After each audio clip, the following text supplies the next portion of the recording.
तो आज इतिहास के कुछ महत्वपूर्ण प्रश्नों का हम लोग कर लेंगे, जिसमें से जो क्वेश्चन हर परीक्षा में पूछे जाते हैं।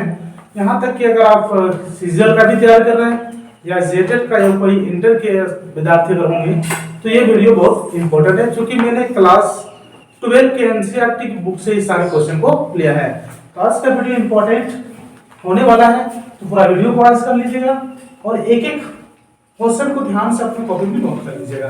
तो चलिए वीडियो की शुरुआत करते हैं और पहला क्वेश्चन मैंने लिया है जहां से क्वेश्चन पूछा जाता है, महाजनपद की जानकारी कहां से प्राप्त होती है। आपको पता होगा दोस्तों कि 16 महाजनपद थे। इसमें सबसे शक्तिशाली महाजनपद की बात अगर कर लेते थे तो क्या था, मगध था, क्योंकि चारों तरफ से पहाड़ियों से घिरा हुआ था, और वहीं अवंती भी था एक शक्तिशाली। तो आज बात करेंगे कि ये महाजनपद वर्ड जो है इसकी जानकारी हमें कहां से मिला। देखिए पहला ऑप्शन अंगुत्तर निकाय, दूसरा है भगवती सूत्र, तीसरा है इंडिका, चौथा है हाथी गुफा अभिलेख से, या फिर पांचवा जो है क और ख, और छठा ले लेते हैं जो आपका आंसर है दोस्तों इनमें से कोई नहीं। देखिए सारे ऑप्शन को आपको चेक करना है, ठीक है। अब होता है क्या, देखिए 5 ऑप्शन तो आपको बिहार में मिलता था, बिहार के तैयारी एग्जाम आप दे रहे थे तो बिहार में जो पूछता 5 ऑप्शन, पर झारखंड में आपका 4 ही ऑप्शन काफी है, लेकिन मैंने सारे डिस्कस करेंगे सारे ऑप्शन का इसलिए ले लिया है। तो सबसे पहले बता दें दोस्तों, जो बौद्ध ग्रंथ के हैं अंगुत्तर निकाय और भगवती सूत्र, यहां से महाजनपद के बारे में जानकारी मिलती है। महाजनपद के बारे में जानकारी कहां से मिलती है, अंगुत्तर निकाय और भगवती सूत्र से। अब यहाँ महाजनपद की बात कर ले, कुल महाजनपद था कितना दोस्तों, 16 था। सबसे शक्तिशाली की बात कर ले तो मगध, और मगध की राजधानी कहाँ थी, राजगिरी। राजगिरी जो अभी दोस्तों राजगिरी कहाँ है, बिहार पर है।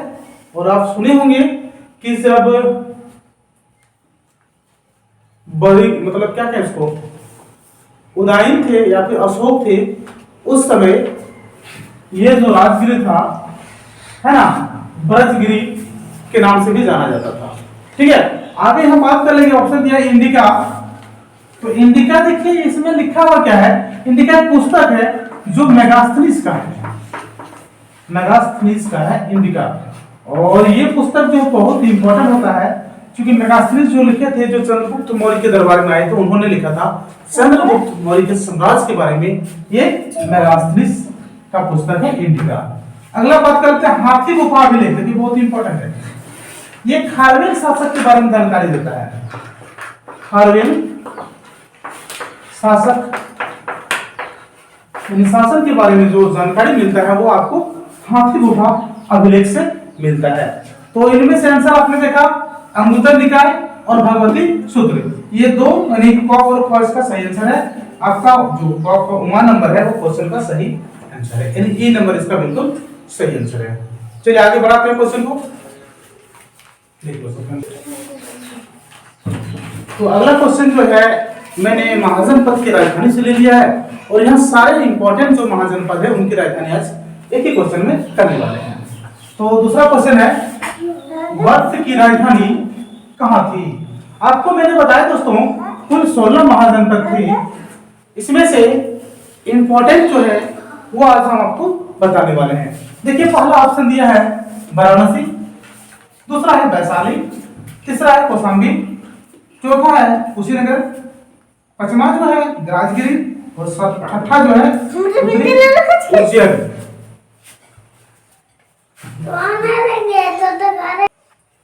तो सबसे पहले बात कर लेते हैं ये वाराणसी जो है दोस्तों, आपको पता होगा ये काशी की राजधानी है।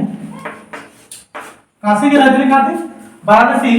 अब वैशाली आती है दोस्तों, वैशाली किसकी राजधानी थी, आपको पता होना चाहिए, वंशी की राजधानी जो थी वो वैशाली थी, ठीक है। अब कौशाम्बी जो है दोस्तों, कौशाम्बी किसकी राजधानी थी, ये था दोस्तों वत्स की राजधानी था कौशाम्बी, ठीक है। अब देखिए ध्यान रखिए कुशीनगर ये किसकी राजधानी थी, ये था मल्ल की राजधानी कुशीनगर था दोस्तों, ठीक है। और अगला ऑप्शन है राजगिरी, तो मैंने बताया दोस्तों ये मगध की राजधानी थी राजगिरी। देखिए और एक दिए है जुड़ा हुआ क्वेश्चन है उज्जैन किसकी राजधानी थी? ये अवंती की राजधानी थी दोस्तों। उत्तरी उज्जैन जो था अवंती की राजधानी था उज्जैन। अब यहाँ बात कर लेते हैं वाराणसी की राजधानी काशी था, वैशाली की वंशी, कौशाम्बी का वत्स, कुशीनगर का राजधानी मल्ल, और राजगीर का मगध, और उज्जैन जो था वो अवंती की राजधानी था दोस्तों। ये राजधानी दोस्तों और ये महाजनपद हैं। तो मैंने एक ही क्वेश्चन में कोशिश किया दोस्तों 6 ले लेने का, तो 6 अगर आपको याद हो गया तो इसी से क्वेश्चन ज्यादा पूछा जाता है, क्योंकि इंपॉर्टेंट है। क्योंकि सब महाजनपद अगर बोला जाए, महाजनपद कौन से थे जिसमें गणतंत्रात्मक शासन थी? गणतंत्रात्मक मतलब रिपब्लिक जो हम लोग मनाते हैं दोस्तों, वो शासन 2 ही था दोस्तों। इसमें एक था वंशी का नाम याद रखिएगा, और एक मल्ल का नाम याद रखिएगा। जहां गणतंत्रात्मक शासन व्यवस्था थी दोनों महाजनपद का। तो ये क्वेश्चन इंपॉर्टेंट है दोनों महाजनपद के लिए। और सबसे शक्तिशाली की बात कर ले दोस्तों, शक्तिशाली महाजनपद का सबसे शक्तिशाली, तो उसमें एक नाम आता है, पहला नाम ले लीजिए मगध का, बहुत शक्तिशाली था। अवंती ले लीजिए दोस्तों, ठीक है। जो शक्तिशाली महाजनपद था वो था मगध, अवंती, और एक नाम आपको याद रखना है जो वत्स और कौशल है ना, ये भी काफी शक्तिशाली था, वत्स और कौशल। ये 4 महाजनपद का नाम ध्यान रखिएगा जो काफी शक्तिशाली था। तो मैंने इस क्वेश्चन के माध्यम से आपको सारी जानकारी जो सबसे बेस्ट होना चाहिए वो प्रोवाइड कर दिया। अगला क्वेश्चन जो लेंगे दोस्तों वो हम लेंगे आपके मतलब सिंधु घाटी सभ्यता से।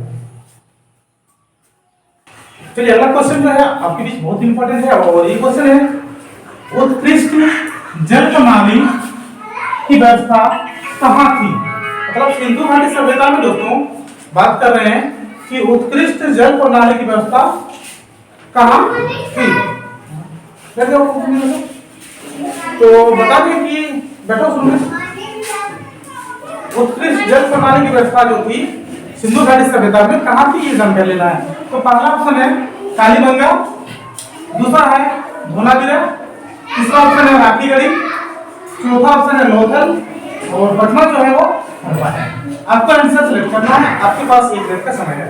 तो बता दें दोस्तों पहला जो है एक एक करके हम कर देते हैं। कालीबंगा की अगर बात कर ले तो कालीबंगा का जो अर्थ होता है वो होता है काले रंग की चूड़ियां, काले रंग की चूड़ियां, ठीक है। अब देखिए इसकी जो कालीबंगा जो है कहाँ, राजस्थान में है, राजस्थान में है।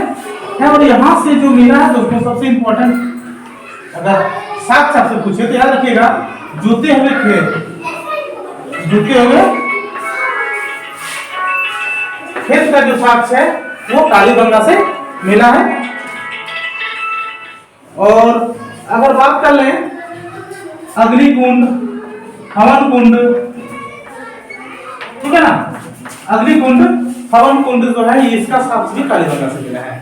इसकी खोज कौन किया था दोस्तों? आपको पता होना चाहिए, अमलानंद घोष। कब किया था? 1952 में किया था। देखिए इसका खोज जो हुआ था अमलानंद घोष ने किया था और 1952 में किया था, ठीक है। आगे बात कर लेते हैं धोलावीरा। धोलावीरा कहाँ है पहले जानिए, ये है आपका गुजरात में, गुजरात में। और सबसे इंपॉर्टेंट इसका यही है कि धोलावीरा एक ऐसा जगह था दोस्तों जहां उत्कृष्ट जल प्रणाली की व्यवस्था को पाया गया था। तो इसका आंसर जो होगा बिल्कुल 6 नंबर जो इसका बिल्कुल सही आंसर होगा, ठीक है। अब धोलावीरा की बात करेंगे। राखीगढ़ी ये कहाँ है दोस्तों? ये है हरियाणा का हिसार जिला में, ये हरियाणा में है। और हरियाणा के एक जिला का नाम याद रखिएगा, हिसार जिला, यहाँ पर स्थित है राखीगढ़ी। लोथल जो दोस्तों ये है आपका गुजरात में है, और जो बहुत इंपॉर्टेंट प्लेस है। हड़प्पा की तो बात आप जानते हैं, ज्यादा पंजाब में, पाकिस्तान में है दोस्तों, पाक में है। और यहाँ इसकी जो खोज हुआ था हड़प्पा की खोज 1921 में हुआ था, और दयाराम साहनी के द्वारा, दयाराम साहनी के द्वारा, ठीक है। देखिए अगला क्वेश्चन, गौतम बुद्ध कितने वर्ष में गृह त्याग किए थे, मतलब घर को कितने वर्ष में त्याग किए थे, ये क्वेश्चन है। पहला ऑप्शन है दोस्तों 29 वर्ष, दूसरा 35 वर्ष, 563 वर्ष ले लिए ऐसे और कोई नहीं। तो बता दें दोस्तों, वो 29 वर्ष की उम्र में गृह त्याग किए थे, जिसको हम लोग बोलते हैं दोस्तों, जिसको बोला जाता है महाभिनिष्क्रमण बोला जाता है गृह त्याग। और 35 वर्ष की उम्र में दोस्तों उन्हें ज्ञान की प्राप्ति हुई थी। ज्ञान की प्राप्ति जो है वो 35 वर्ष की उम्र में हुआ था और वो पुनपुन नदी किनारे हुआ था, ये ध्यान में रखिएगा। और 563 पूर्व जो इसका जन्म हुआ था, इसलिए मैंने ये ऑप्शन को ले लिया है, जन्म हुआ था गौतम बुद्ध का, ये भी ध्यान रखिएगा। ठीक है, तो इसका सही आंसर क्या होगा, कौन होगा, ठीक है। तो आज नए क्वेश्चन दोस्तों अगर अच्छा लग रहा है तो दोस्तों को शेयर कीजिए। इस तरह वीडियो पाने के लिए मिलते हैं अगला वीडियो में।